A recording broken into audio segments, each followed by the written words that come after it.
Ma grand-mère fait du vélo sans les mains. Pourquoi, quand elle descend les Champs-Élysées et qu'elle arrive à toute blinde, place de la Concorde, elle n'a même pas besoin de toucher son guidon pour tourner.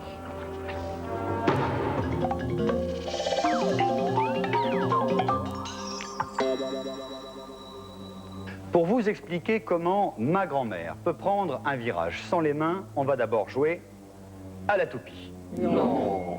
Si. Je lance ma vieille toupie. Elle tourne, je bouge ma planche et miracle, ma toupie reste stable. J'ai beau bouger ma planche dans tous les sens, ma toupie garde toujours la même direction, le même axe. Une application pratique, je suis dans un avion. Au sol, je lance la toupie. Et je décolle. Tempête, brouillard, nuages, je suis perdu. Je ne sais plus où est la terre. Ma toupie, elle, est restée stable. Et de même que ma boussole n'a pas perdu le nord, ma toupie, elle, me donne la ligne d'horizon. Nous venons de réinventer ce que les pilotes d'avion appellent l'horizon artificiel. En vrai, bien sûr, ce n'est pas une toupie, c'est un gyroscope qui, en plus, tourne beaucoup plus vite, 24 000 tours minute et en permanence, grâce à un petit moteur. Ça, c'est ça. Le gyroscope, le moteur, les 24 000 tours minute. Je bouge dans tous les sens, dans toutes les directions. Lui, il reste stable, il garde toujours le même axe. Et voilà ce que voit le pilote de mon avion. Ça aussi, c'est un gyroscope. Mais celui-là, vous pouvez le trouver chez tous les bons marchands de jouets. Je le lance. Et comme ma toupie tout à l'heure, il est stable. Ouh.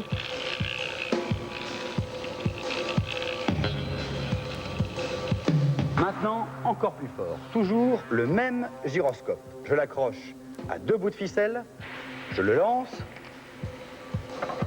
et je coupe l'une des ficelles. Le gyroscope lancé ne tombe pas. Il transforme sa chute en un autre mouvement, un mouvement de rotation qui le remet d'aplomb. Il devrait aller par là et il va par là. Eh bien, c'est ce qui va se passer avec ce gyroscope. Sauf que je remplace les 2 fils par mes 2 bras.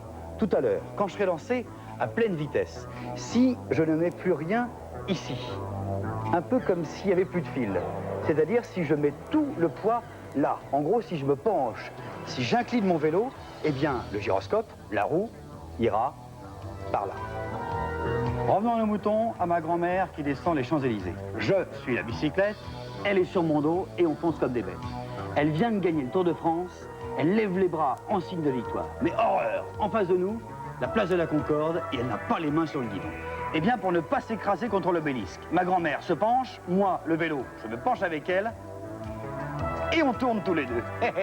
Je prends le virage et ma grand-mère avec. Autrement dit, pour prendre son virage, ma grand-mère n'a pas besoin de toucher son guidon, elle n'a qu'à incliner son vélo. C'est, entre autres, pour ça que ça tourne. Essayez vous-même, c'est facile, vous n'avez qu'à démonter la roue avant de votre bicyclette. Quelques minutes de belles images. Maintenant, vous savez, celles qu'on aimerait voir plus souvent. À quoi peuvent bien servir ces étranges machines ?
maintenant, le tour de magie.